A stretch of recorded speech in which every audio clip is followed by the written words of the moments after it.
Types of alphabet test questions, म्हणजे कोणत्या बेसिसवर क्वेश्चन जास्त विचारले जातील त्याच्यावर आधारित काही टाइप्स आहेत. त्यातला फर्स्ट टाइप आहे तुमचा पोझिशन फाइंडिंग. म्हणजे तुम्हाला एखादा वर्ड दिला असेल किंवा एखादा लेटर दिला असेल तर त्याची पोझिशन तुम्हाला फाइंड आउट करायची आहे. Questions asking for a letter at a specific positions from the left or a right side of the alphabet sequence. अल्फाबेटच्या सिक्वेन्सनं तुम्हाला फक्त त्या लेटरची काय करायची आहे, पोझिशन चेक करायची आहे. देन आहे alphabetical arrangement, arranging given words और letters in a proper alphabetical order just like a dictionary. जसं मी आधी सांगितलं सेम तोच वे. ठीक आहे.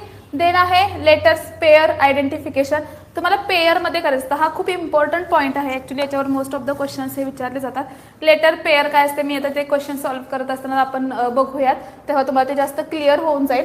Finding the letter pairs in word that have a specific gaps और follow certain pattern from the alphabet. एक असे पॅटर्न ठरलेले असतात, तुम्हाला चेक करायचं असतं की कोणता पॅटर्न फॉलो होतोय, कोणता पॅटर्न होत नाहीये. एची पोझिशन झेडनं घेतली आहे की झेडची अजून कोणी घेतली आहे, हे आपल्याला काय करायचं असतं, चेक करायचं असतं. ठीक आहे. हे स्टेप बाय स्टेप बघणार आहोत आणि लेटर पेअर कसे फाइंड आउट करायचे हे सुद्धा आपण चेक करणार आहोत. ठीक आहे. देन आहे सेरीज रिकग्नेशन.